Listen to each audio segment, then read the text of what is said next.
Ano gusto niyo, ma'am? Request Gusto niyo pa to? Yes, yung patient, sir. I know. Hindi ko na rin alam bakit ganito na.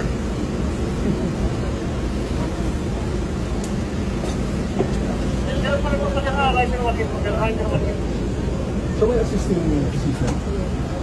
Ay, gusto lang na pala. Meron talaga.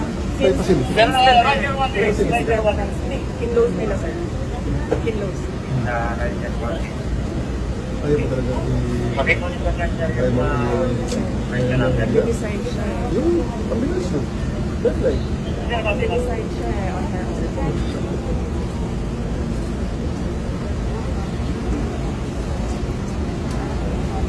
Pwede mo kami mag-request ng cameras. Ano daw? Pasukin ng general mga cameras. Cameras. Gusto mo? Palapitin ng May mga palapitin. media? Opo. Sige. Lapit na. Go na. Go, go, go. Double time, double time. Ding! I-release mo ang media. Release, release, release, release, release. Go. Go na, sabi ni General. Lapit na. Si General lang nagsabi. Ay, ayaw ng hospital. Hindi Ayaw ng na, hospital. hanggang dyan lang naman yung camera eh. Ayaw ng hospital. Hanggang dyan lang sa inyo. Huwag nyo lang i-block yung side ng camera. Alis na lang dito ang mga kwan para makita Hanggang ng lang, para camera. makita ng camera. Sige mo.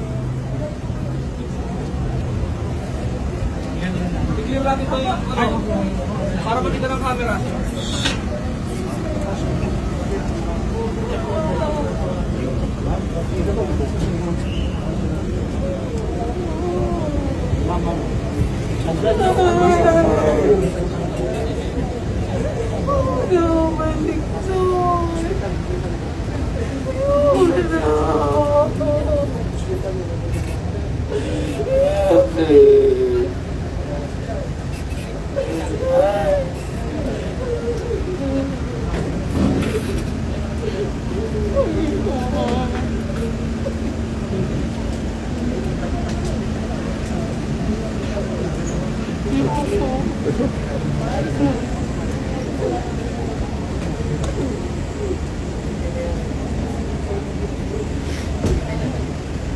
Sabi na ako dadalhin. Veterans yan. Dadalhin. We're going to bring it to the veterans I want to read it. Where is it? Considering that as requested, Attorney Zoraida Lopez has been examined by the physicians and cleared to the Medical Center, Quezon City. You are directed to transfer Attorney Lopez to the Veterans Memorial Medical Center, Quezon City. Sinong This kasama ko is doon? Ma'am, si VP, and anybody of your choice. May text tayo galing kay SILG Rimulya. Ma'am, ang sabi ni SILG Rimulya, Yan din ang sabi niyo, tapos kinuha niyo ako kanina, dadalhin niyo ako sa correctional. hindi ma'am, tapos na yun. Totoo.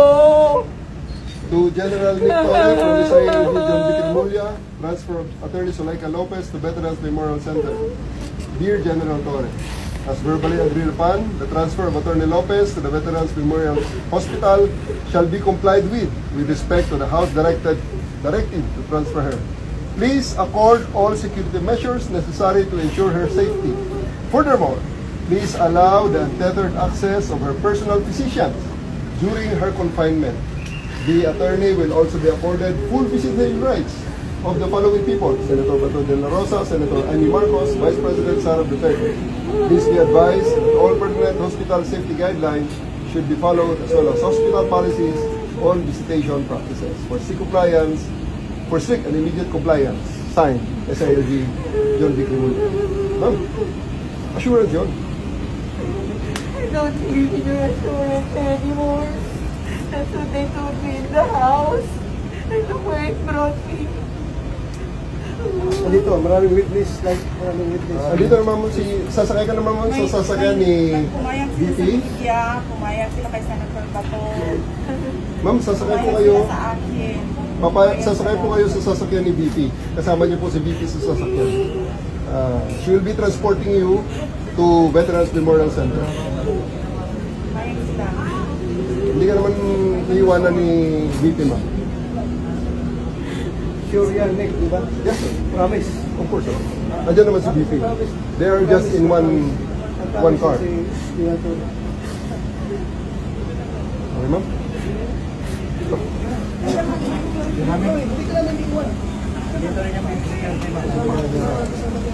Padaan mo na, padaan na. Padaan na, padaan na.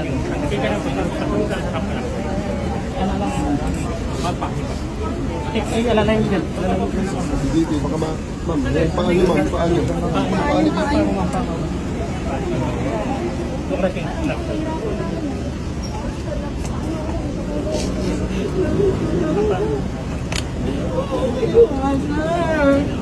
Dito kami sa likod mo, ma. Huwag kang mag-alala.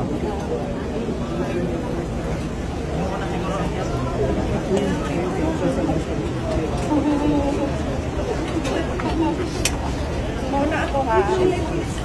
Next.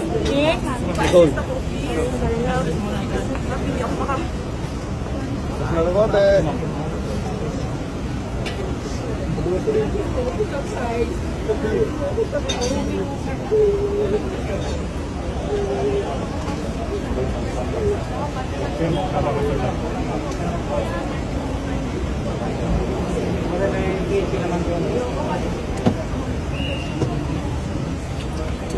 Lalayin mo, lalayin. Tira, tira.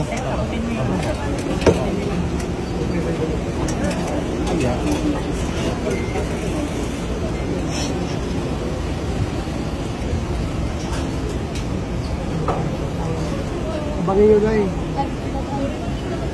Nakalihok na.